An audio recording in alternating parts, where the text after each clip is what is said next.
अच्छे खासे काले काले बादल ऐसे ही कल भी आए थे दिन में, लेकिन नहीं बरसे। फिर रात में बारिश हुई और अभी भी काले काले बादल आ रहे हैं, पता नहीं बरसेंगे कि नहीं बरसेंगे। और इधर धूप खिली हुई है बिल्कुल चटक वाली। आधे एरिया में बादल हैं, आधे एरिया में धूप है। कल भी बादलों ने ऐसा ही कुछ बेवकूफ़ टाइप का बनाया था और खूब घेर के काले बादल आए, मगर बिना बरसे चले गए थे दिन में। फिर रात में उनकी कृपा हुई तो वो बरसे एंड सुबह फिर चटक वाली धूप निकल आई। तो बारिश की फील आ रही है, मतलब मौसम में नरमी है, लेकिन ये धूप देख के मूड थोड़ा ख़राब हो जाता है। पर ये भी अच्छा लगता है कि कपड़े सूख जाते हैं। तो खैर, कैसे हो आप लोग? मैं अच्छी हूँ। आजकल रोज़ लेट उठ रही हूँ, बस थोड़े दिनों की ऐश है, उसके बाद स्कूल खुल जाएंगे तो उठो जल्दी। तो जितने दिनों की ऐश है उतने दिन देर तक सो के अपनी ऐश काट ले रही हूँ। और आप लोग का दिन कैसा जा रहा है? आई होप अच्छा जा रहा होगा। तो देखते ही बादल बरसते हैं कि नहीं बरसते हैं, और आज का जो भी शेड्यूल है, जो भी दिनचर्या है, आपसे ज़रूर शेयर करूँगी। और उम्मीद करती हूँ कल हमारी मैडम माया आ जाए। 4 दिन हो गया, चौथा दिन है, 4 दिन हो गए। खैर जो भी है। तो मेरी सफाई, झाड़ू पोछा सब डन है। बर्तन थोड़े से थे, बेटू ने धो दिए, हेल्प कर देता है वो मेरी। एंड चिड़िया भी साफ़ हो गई, बाहर का तस्ता भी भर गया, और हाँ सफाई भी हो गई, कपड़े भी धुल गए। कपड़े फैलाने जा रही हूँ।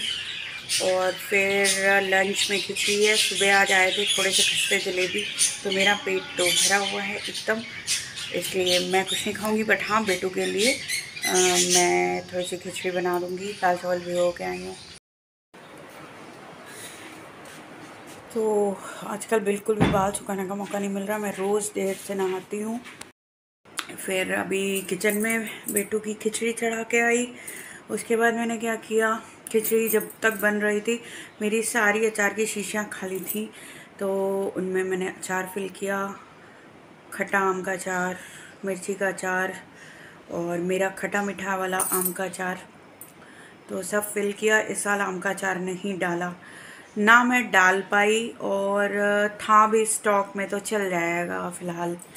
और इतनी गर्मी थी कि जहाँ से मैं आम लाती हूँ मेन मंडी से, वहाँ तक जाने की हिम्मत नहीं थी कि वहाँ तक जाती और आम लेके आती। और इतनी धूल भरी हवाएं थी कि उसमें पूरी बालू मिट्टी हो जाती। तो इस वजह से इस साल आम का अचार मैंने नहीं डाला है। अभी देखती हूँ आगे, अगर थोड़ा मौका मिलता है मुझे प्रॉपर अभी तो देख, हफ्ते 10 दिन तक तो भूल ही जाओ प्रॉपर बारिश होगी। लेकिन अगर उसके बाद मौका मिलता है और धूप सही खिली रहती है, एक दिन की धूप तो चाहिए चाहिए, तो थोड़ा सा डाल दूँगी अचार। इस साल अचार नहीं उठा मेरा, मतलब मैंने बांटा बहुत। मैंने अपनी हेल्पर को दिया, भैया को दिया, बड़े भाभी क्या दिया, तो मेरा अचार बटने में ज़्यादा गया है, खाने में कम गया है, क्योंकि सबका उधर गला वाला बहुत ख़राब था, तो अचार ज़्यादा उठा नहीं, अचार अब उठ रहा है। खिलता हुआ सा पैरेट ग्रीन शेड लगा है, क्योंकि ये एरिया बाहर का पड़ेगा एंड ये अंदर का पड़ेगा, तो यहाँ लाइट लगा है, यहाँ डार्क नहीं लगवाया। थोड़ा डिफरेंस तो होना चाहिए ना, वैसे भी ये बंद रहेगा तो लाइट कलर्स धूप में ज़्यादा फेड होते हैं। और ऊपर पेंटिंग होने के बाद से, मतलब इधर वाला पोर्शन तो मेरा रूम का कंप्लीट था, ये मैं पहले दिखा चुकी थी। इधर नहीं दिखाया था और इधर भी नहीं दिखाया था। सनलाइट में कुछ शूट ही नहीं हो पाया था एक्चुअली। मैंने रात में ही कुछ अपनी और बेटू की फ़ोटोज़ क्लिक की थी जिस दिन ये पोर्शन कंप्लीट हुआ था। तो फिलहाल यहाँ का लुक कुछ ऐसा है। ऊपर वाइट है, ये सिल्वर ग्रे है, देन मेरा फेवरेट ब्लू, और ये फ्रंट ग्रीन है। एंड नीचे से तो फिर मुझे बाहर से जाके दिखाना पड़ेगा। गोमती के अंदर का है हिस्सा। यहाँ पे थोड़ा मिंटिश ग्रीन लगा था, मिंटिश ग्रीन कह सकते हैं या पिस्ता ग्रीन कह सकते हो। अभी तो ये ऐसी वाली लाइट में ऐसा दिख रहा है। इधर ब्लू है, तो उसको सनलाइट में भी शूट करके दिखाऊंगी। ये बहुत ही प्यारा सा ग्रीन है जो ड्राइंग रूम में लगा है, वही यहाँ पर भी लगा था। रूम बिल्कुल खाली खाली होता था, और कुछ एक्स्ट्रा के भी जो सामान थे, जैसे इनके ऑफिस का सामान, ये वास एंड ये तो पूजा की एक्चुअली इस पीढ़ी पे वो रहता था मेरा, इस पीढ़ी पे जो है मेरा इंडक्शन कुकर रहता था। तो ये सब चीज़ें थोड़ा इस तखत के नीचे सेट करनी है। ये एक्स्ट्रा का कुछ भगवान का इसमें सामान था वो भी सेट करना है। भगवान की जगह भी बहुत ज़्यादा वैसी हो रही है, मुझे ये भी साफ़ करना है। तो मैं भी भगवान की तरफ तो फोकस ही नहीं कर रही हूँ। मतलब हस्बैंड ही आते हैं, पूजा पाठ करके भाग जाते हैं, और मैं आ ही नहीं पा रही थी, ना मेरी पूजा हो पा रही ऊपर, जो होती है नीचे हो जाती है। थोड़ा थोड़ा पेंटिंग टचअप के लिए बचाया गया था, कुछ खाली डब्बे भी हैं, उनको सबको सॉर्ट आउट करके फेंकना है। उस वक्त ये था कि सब कुछ नीचे से हटाओ, सब नीचे से हटाओ। और मेरे नीचे वाले रूम में ये टेबल रहती थी, और इस पर अक्सर मेरे अलमारी में जाने वाले कपड़े होते थे। तो पेंटिंग के वक्त ये हटाई गई, और हट के ये ऊपर आई। तो मेरे हस्बैंड ने इसको बढ़िया सा कॉर्नर अपना कंप्यूटर का सेट कर लिया है, तो उन्हें जब कभी काम करना होता है तो वो यहाँ पर आकर काम कर लेते हैं। और ये वाइपर ऐसे ही डाल दिया गया है, और ये मस्त बिस्तर भी सेट कर दिया गया है तखत के ऊपर। जो एक्स्ट्रा बेडिंग सब पहले की वीडियो में मैं दिखा चुकी हूँ, सब यहाँ डंप कर दी गई थी। तो एक दिन वो ऊपर से ही कुछ काम कर रहे थे, तो उन्होंने बढ़िया तखत बिछाया और बेड सेट कर लिया अपना। सही है। लगाते हैं थोड़ी सी झाड़ू। झाड़ू मेरे हाथ में है, शक्ल मैं अभी दिखा नहीं सकती, मैं लेटी हुई थी।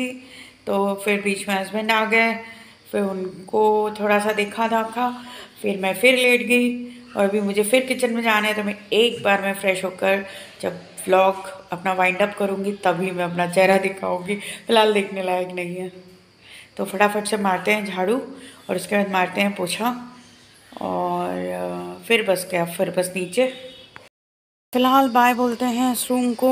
ये डक्ट मैंने कवर करवाई थी अभी थोड़े दिन पहले, क्योंकि इतनी धूल भरी हवाएं चल रही थी और गर्म हवा बहुत चलती थी। प्लस ये जो भी एसी का क्या बोलते हैं इसे, कैबिनेट ये लगा हुआ था, तो इससे भी हवा नीचे को जाती थी। हालांकि पहले इसकी हाइट ज़्यादा थी, ये अभी यहाँ पर इसकी हाइट है, और पहले ये कम से कम इतना ऊंचा होता था। तो अभी पेंटिंग के बाद इसकी हाइट कम की गई है, क्योंकि दीवार आ गई तो वो एंगल को कट करके कम किया गया है। बट फिर भी बहुत धूल उड़ रही थी, बहुत नीचे डस्ट भर जाती थी। इसको लगाने के बाद नीचे थोड़ा सा हीट प्रिवेंट हुआ है, और डस्ट ऑब्वियसली प्रिवेंट हुआ है। लेकिन मैंने बोला था नीचे एक पुरानी कालीन है, उसको उससे कवर करने को जल्दीबाजी में मेरी चिड़िया ढकने की जो एक चादर एक्स्ट्रा थी उससे कवर कर दिया गया। खैर कोई बात नहीं, वापस से एक दिन भैया को बोलूँगी कि इसे हटा दीजिए और उससे कवर कर दीजिए, और इसको मैं धो के रख दूँगी। शाम को लगी थी सबको भूख, तो मैंने बनाया पानी के बतासे, बहुत ज़्यादा यम्मी बने थे। नीचे आके मैंने चढ़ाई भिंडी आलू की सब्ज़ी, और सिम पे पक रही है, क्योंकि खड़ी खड़ी भिंडी तो हमारे यहाँ कोई खाएगा नहीं जब तक अच्छे से भुनी हुई नहीं होगी। तो जब तक ये सिम पे बन रही है एक दो बार और चला देती हूँ, और फिर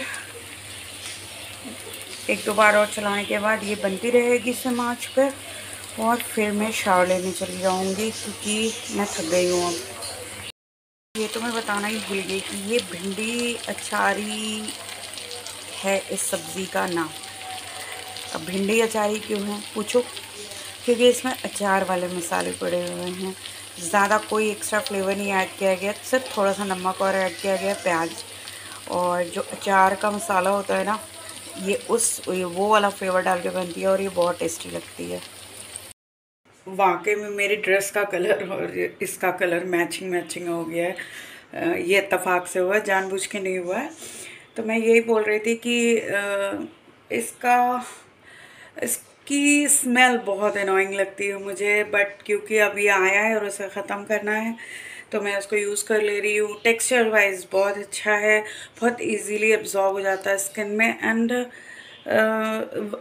72 घंटे तो कोई बिना देखे इतनी गर्मी में चेहरा धोए रहेगा नहीं। लेकिन 72 घंटे का तो मुझे नहीं पता, लेकिन हाँ 8 से 10 घंटे का मॉइस्चराइजेशन ये ज़रूर स्किन को देता है। और स्पेशली जिनकी ऑयली स्किन है या ऐसा ह्यूमिड वेदर में जो लोग बहुत कोई चिपचिपी या वैसी क्रीम नहीं लगाना चाहते हैं, तो उनके लिए ये बेस्ट है। इसका जो अदर वेरिएंट होगा नेक्स्ट टाइम मैं उसको देखूंगी बाय करके कि उसकी स्मेल तो अनोइंग नहीं है। फ़िलहाल ये फ्री बाय में आया था तो मुझे कोई इतनी दिक्कत नहीं है, लेकिन स्मेल से अच्छी अनोइंग है। और मैं अपने चेहरे की बात करूँ तो चेहरे में मॉइस्चराइजेशन तो मुझे दिखता है, सॉफ्ट भी लगता है और बहुत ज़्यादा सामने से तो विजिबल फ़र्क दिखता है कि टेक्सचर थोड़ा शाइनी और अच्छा सा है चेहरे का। और बस यही है इसके बारे में। हाँ, अच्छा लगे तो लाइक शेयर एंड सब्सक्राइब ज़रूर कर देना, और ना भी लगे तो भी कर देना। किसी को लाइक शेयर एंड सब्सक्राइब करने से बैंक बैलेंस नहीं कम होता है। टाइम आ चुका है ब्लॉग का एंड करने का, और दिन का भी अंत हो रहा है। किचन के काम डन करके आई हूँ, तो आप लोग अपना बहुत सारा ख्याल रखिएगा, अपने अपनों का बहुत सारा ख्याल रखिएगा। मिलते हैं एक नई दिन, नई उम्मीद, नए ब्लॉग के साथ। Till then bye, take care. रोज़ थोड़ी बढ़ते हैं, रोज़ थोड़ी घटते हैं, पता नहीं कितना इंतज़ार करना पड़ेगा मुझे।